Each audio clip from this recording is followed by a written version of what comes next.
May it be an evening star shines down upon you.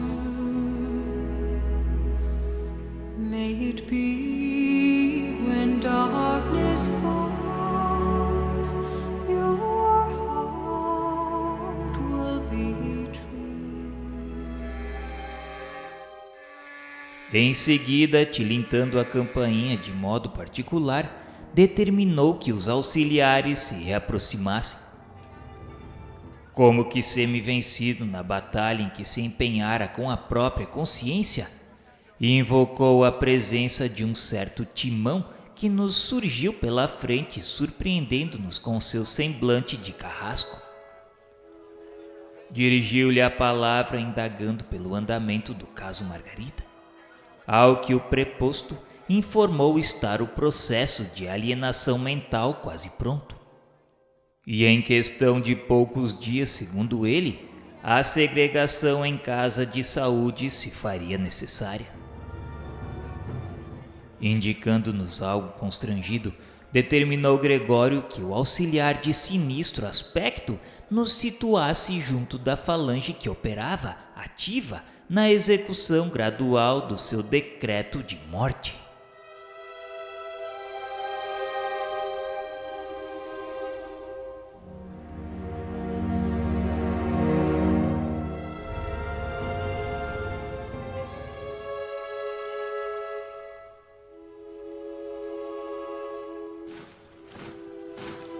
No dia imediato pela manhã, em companhia de entidades ignorantes e transviadas, dirigimos-nos para a confortável residência, onde espetáculo inesperado nos surpreenderia. O edifício de enormes dimensões denunciava a condição aristocrática dos moradores, não só pela grandeza das linhas, mas também pelos admiráveis jardins que o rodeavam.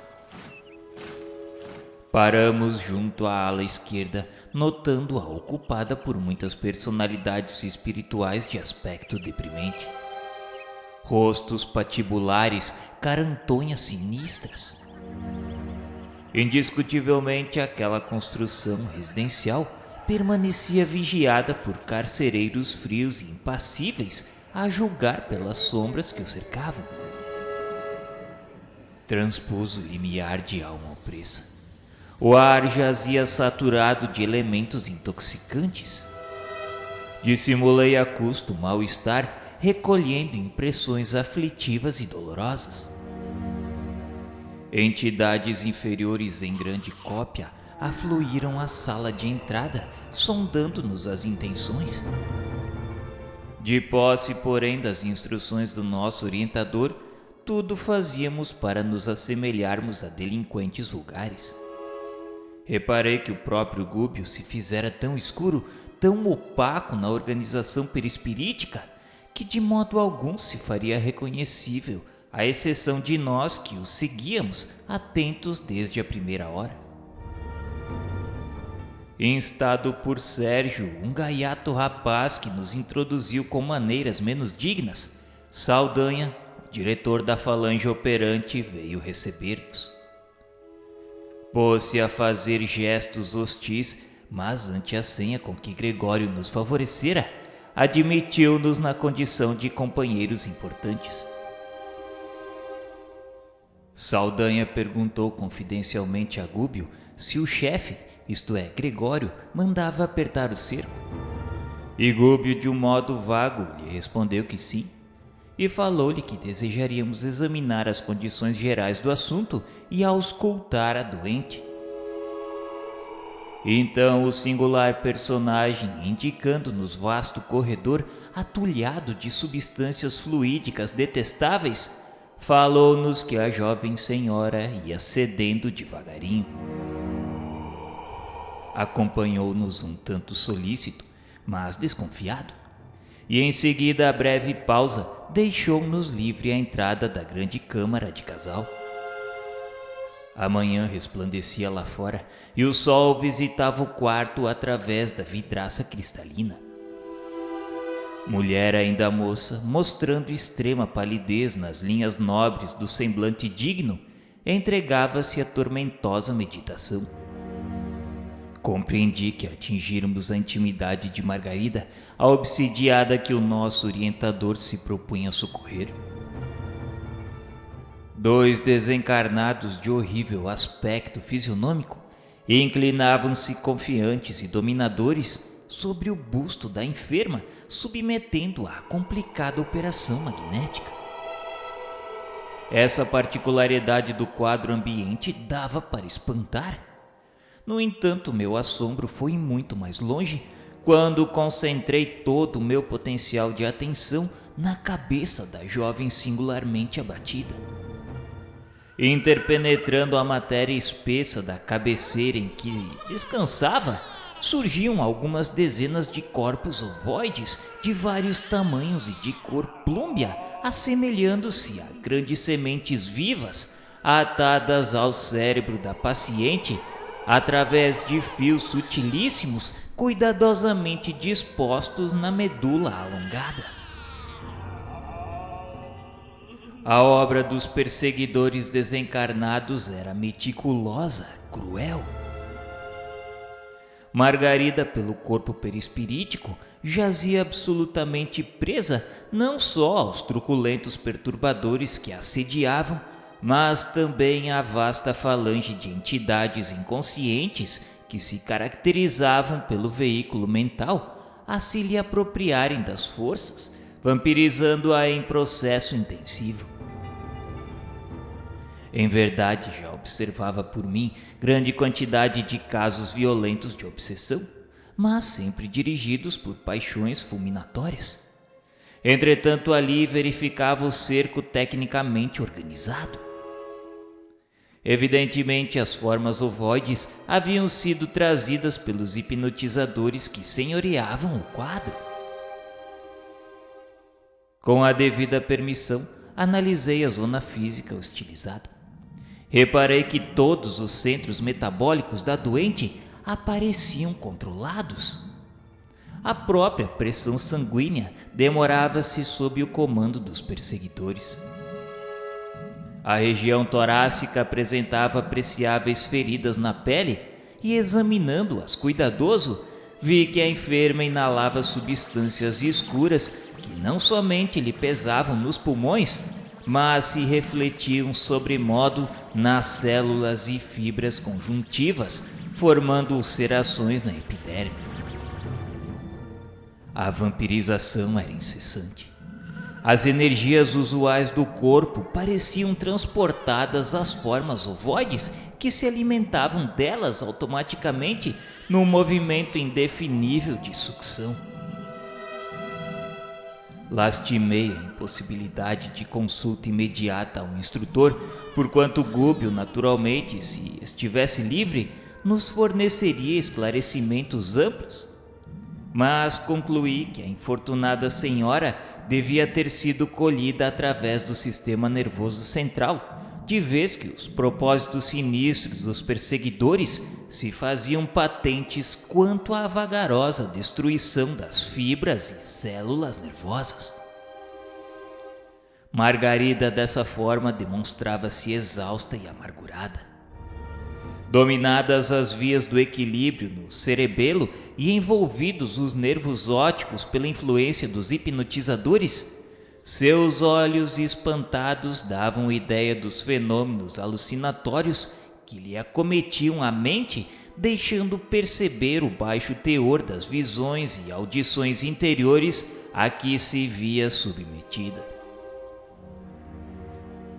Interrompi, no entanto, as observações acuradas a fim de verificar a atitude psicológica do nosso orientador, que se arriscara à aventura para socorrer aquela senhora doente, a quem amava por filha muito querida ao coração. Esforçava-se Gúbio por não trair a imensa piedade que o senhoreava diante da enferma conduzida para a morte. Dentro de minha condição de humanidade, reconheci que, se a doente me fosse assim tão cara, não teria vacilado um momento. movimentaria passes de libertação ao longo do bulbo, retirar-lhe-ia aquela carga pesada e inútil de mentes enfermiças, e em seguida lutaria contra os perseguidores um a um. Nosso orientador, porém, assim não procedeu. Fixou a paisagem aflitiva com inequívoca tristeza, mas logo após demorou o olhar bondoso em Saldanha, como a pedir-lhe impressões mais profundas. Secretamente tocado pelo impulso positivo do nosso dirigente, o chefe da tortura se sentiu na obrigação de prestar-lhe informações espontâneas. Informou resoluto que estavam em serviço mais ativo fazia precisamente 10 dias, e a presa, Margarida, tinha sido colhida em cheio, e felizmente ela não oferecia nem um pouco de resistência. E fitando-nos, falou ainda que, se tínhamos ido até ali para colaborar com ele, não era para nos preocupar, pois, de acordo com as circunstâncias, não tínhamos maior trabalho a fazer, e dentro de poucos dias o objetivo seria alcançado. A meu ver, Gúpio conhecia todas as particularidades do assunto, mas no propósito evidente de captar simpatia, solicitou informações acerca do marido de Margarida. Saldanha, com um escarninho sorriso, esclareceu que o infeliz não tinha a menor noção de vida moral. Não era mau homem, todavia no casamento foi apenas transferido de gozador da vida a homem sério. A paternidade, segundo Saldanha, lhe constituiria um trambolho e filhinhos, se o recebesse, não passariam para ele de curiosos brinquedos. E reforçando a inflexão sarcástica, acentuou que naquele dia mesmo ele iria conduzir a esposa à igreja para assistir à missa na esperança de melhoras.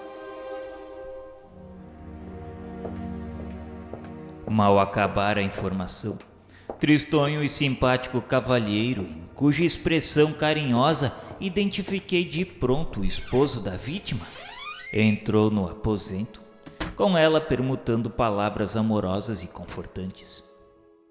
Amparou-a prestimoso e ajudou-a a vestir-se com esmero. Decorridos alguns minutos, notei apalermado que os cônjuges, acompanhados por extensa súcia de perseguidores, tomavam um táxi na direção de um templo católico. Seguimos-los sem detença. O veículo, a meu ver, transformara-se como que num carro de festa carnavalesca. Entidades diversas aboletavam-se dentro e em torno dele, desde os paralamas até o teto luzente. Minha curiosidade era enorme. Descendo a porta de elegante santuário, observei estranho espetáculo. A turba de desencarnados em posição de desequilíbrio era talvez 5 vezes maior que a assembleia de crentes em carne e osso. Compreendi logo que, em maior parte, ali se achavam com o propósito deliberado de perturbar e iludir. Saldanha encontrava-se excessivamente preocupado com as vítimas para dispensar-nos maior atenção, e intencionalmente Gúbio afastou-se um tanto em nossa companhia, a fim de confiar-nos alguns esclarecimentos. Penetramos o templo, onde se comprimiam nada menos de 7 a 8 centenas de pessoas. A algazarra dos desencarnados ignorantes e perturbadores era de ensurdecer. A atmosfera pesava. A respiração fizera-se-me difícil pela condensação dos fluidos semicarnais ali reinantes. Todavia, ao fixar os altares, confortante surpresa aliviou meu coração.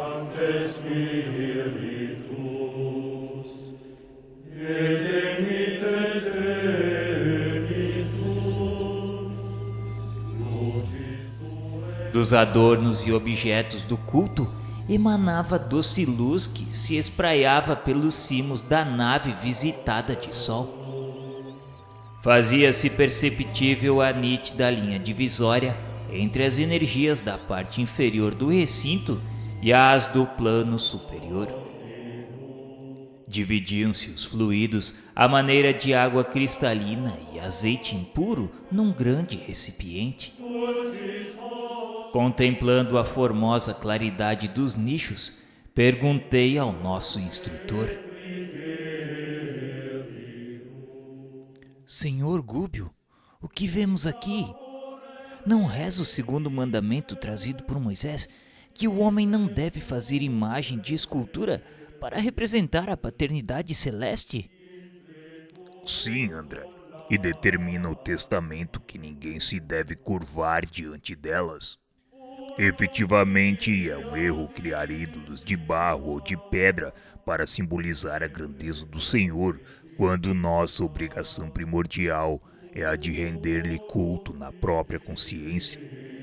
Entretanto, a bondade divina é infinita, e aqui nos achamos perante apreciável quantidade de mentes infantis. Quantas vezes, meu amigo, a criança calenta bibelôs a fim de preparar-se convenientemente para as responsabilidades da vida madura? Ainda existem na Terra tribos primitivas que adoram o Pai na voz do trovão e coletividades vizinhas da taba que fazem de vários animais objeto de idolatria. Mas nem por isso o Senhor as abandona. Vale-se dos impulsos elevados que elas lhe oferecem e socorre-lhes as necessidades educativas. Nesta casa de oração, os altares recebem as projeções de matéria mental sublimada dos crentes. Há quase um século, as preces fervorosas de milhares deles aqui envolvem os nichos e apetrechos do culto. É natural que resplandeçam. Através de semelhante material, os mensageiros celestes distribuem dádivas espirituais com todos quantos sintonizem com o plano superior. A luz que oferecemos ao céu serve sempre de base às manifestações do céu para a terra.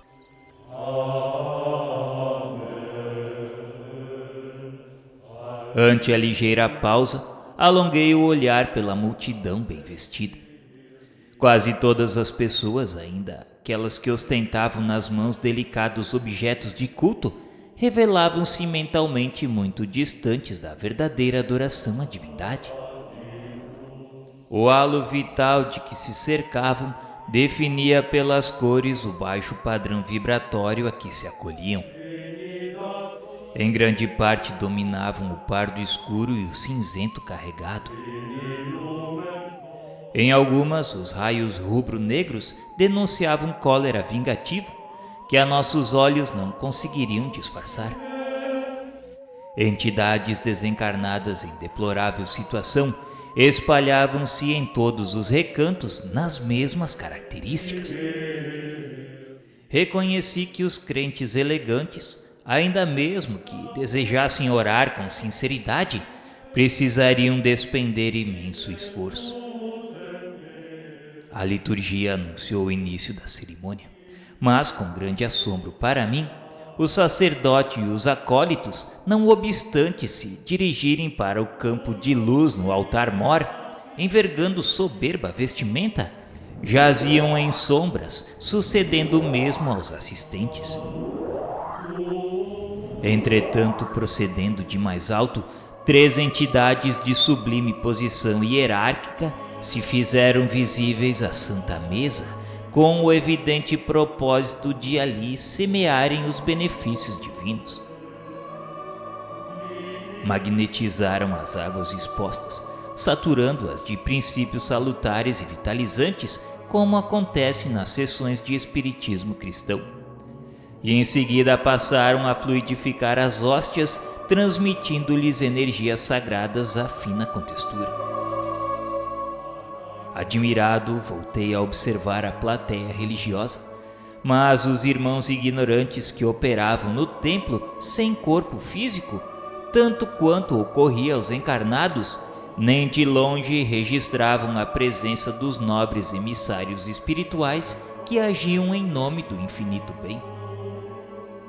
Reparei, através do halo de muita gente, que determinado número de frequentadores se esforçava por melhorar a atitude mental na oração. Reflexos arroxeados, tendendo a vacilante brilho, apareciam aqui e acolá. Contudo, os malfeitores desencarnados propositadamente se postavam ao pé dos que se candidatavam à fé renovadora e reverente, buscando conturbá-los. Não longe fixei a atenção numa senhora que acompanhava o sacerdote com um manifesto desejo de receber a bênção celestial. Os olhos úmidos e os tênues raios de luz que se lhe projetavam da mente diziam da sincera aspiração à vida superior que naquele instante lhe banhava o pensamento devoto. Entretanto, dois transviados da esfera inferior, percebendo-lhe a esperança construtiva, tentavam anular-lhe a atenção e, segundo o que me foi permitido verificar, lhe sugeriam reminiscências de baixo teor, inutilizando-lhe a tentativa. Voltei-me para o orientador, que prestimosamente explicou. A história de gênios satânicos atacando os devotos de variados matizes é, no fundo, absolutamente verdadeira. As inteligências pervertidas, incapazes de receber as vantagens celestes, transformaram-se em instrumentos passivos das inteligências rebeladas que se interessam pela ignorância das massas, com lastimável menosprezo pela espiritualidade superior que nos governa os destinos. A aquisição de fé, por isso mesmo, demanda trabalho individual dos mais persistentes. A confiança no bem e o entusiasmo de viver que a luz religiosa nos infunde modificam-nos a tonalidade vibratória. Lucramos infinitamente com a imersão das forças interiores no sublimado idealismo da crença santificante a que nos afeiçoamos. Todavia, o serviço real que nos cabe não se resume só a palavras. A profissão de fé não é tudo. A experiência da alma no corpo denso destina-se de maneira fundamental ao aprimoramento do indivíduo. É nos átrios da marcha que o ser se desenvolve, se apura e ilumina. Não obstante, a tendência dos crentes em geral é a de fugir aos conflitos da senda. Pessoas existem que, depois de servirem ao ideal religioso durante 2 anos, pretendem o repouso de 20 séculos. Em todas as casas de fé, os mensageiros do Senhor distribuem favores e bênçãos compatíveis com as necessidades de cada um. Entretanto, é imprescindível que se prepare o coração nas linhas do mérito, a fim de recolhê-los. Entre emissão e recepção prevalece o imperativo da sintonia. Sem esforço preparatório, é impossível ambientar o benefício. Embalde imporíamos de imediato ao homem selvagem a vida num palácio erguido pela cultura moderna. Aos acordes de nossa música, preferiria ele os ruídos da ventania, e um cabaz de flechas lhe pareceria mais valioso que um dos nossos mais perfeitos parques industriais. Portanto, para que alguém se coloque a caminho das eminências sociais, é indispensável seja educado de boa vontade, aceitando as sugestões de melhoria e serviço. Gúbio espraiou o olhar através da multidão que presenciava a cerimônia aparentemente contrita e acentuou: Em verdade, a missa é um ato religioso tão venerável quanto qualquer outro em que os corações procuram identificar-se com a proteção divina. No entanto, raros são aqueles que trazem até aqui o espírito efetivamente inclinado à assimilação do auxílio celeste.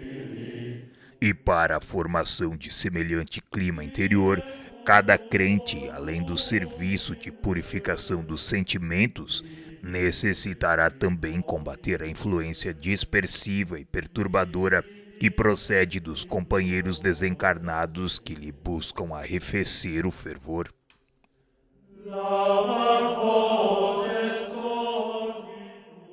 Continuou Gúbio a prestar-nos valiosos esclarecimentos alusivos à solenidade, enquanto a missa se encaminhava para a fase final. As vozes do coro como que projetavam vibrações harmoniosas e lúcidas ao longo da nave radiosa. E vi num deslumbramento que muitos espíritos sublimes penetraram o recinto de semblante glorificado, rumando para o altar, onde o celebrante elevava o cálice depois de abençoar a sagrada partícula. Intensa luminosidade fluía do sacrário, envolvendo todo o material do culto, mas, surpreendido, reparei que o sacerdote, ao erguer a oferta sublime, apagou a luz que a revestia com os raios cinzentos e escuros que ele próprio expedia em todas as direções. Logo após, quando se preparou a distribuir o alimento eucarístico entre os 11 comungantes que se prosternavam humildes à mesa adornada de alvo linho, notei que as hóstias no prateado recipiente que as custodiava eram idênticas flores de farinha coroadas de doce esplendor. Irradiavam luz com tanta força que o magnetismo obscuro das mãos do ministro não conseguia inutilizá-las. Todavia, à frente da boca que se dispunha a receber o pão simbólico, enegreciam como por encanto. Somente uma senhora, ainda jovem, cuja contrição era irrepreensível, recolheu a flor divina com a pureza desejável. Vi a hóstia qual floco de luz luminescente atravessar a faringe, alojando-se-lhe a claridade em pleno coração. Intrigado, procurei ouvir o instrutor que, muito ponderado, elucidou sem delonga.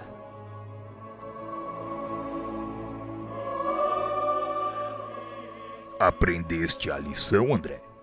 O celebrante, apesar de consagrado para o culto, é ateu e gozador dos sentidos, sem esforço interior de sublimação própria. A mente dele paira longe do altar. Acha-se sumamente interessado em terminar a cerimônia com brevidade, de modo a não perder uma alegre excursão em perspectiva. Quanto aos que compareceram à mesa da Eucaristia, cheios de sentimentos rasteiros e sombrios, eles mesmos se incumbem de anular as dádivas celestes antes que lhes tragam benefícios imerecidos. Temos aqui grande quantidade de crentes titulares, mas muito poucos amigos do Cristo e servidores do bem. O ite missa est dispersou os fiéis que, ao fim da reunião, mais se assemelhavam a barulhento bando de passarinhos de bela plumagem. Absorto em fundas reflexões ante o que me fora dado observar, acompanhei o nosso orientador e Eloy para junto da enferma e do esposo, que se retiraram de regresso ao lar, cercados pelo mesmo séquito de entidades infelizes, sem a menor alteração.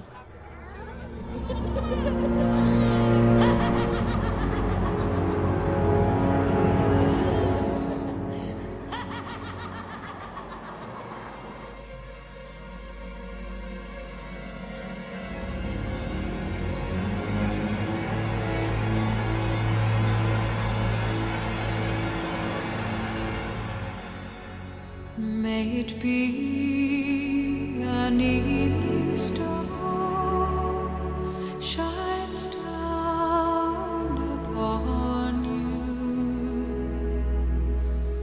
May it be his voice.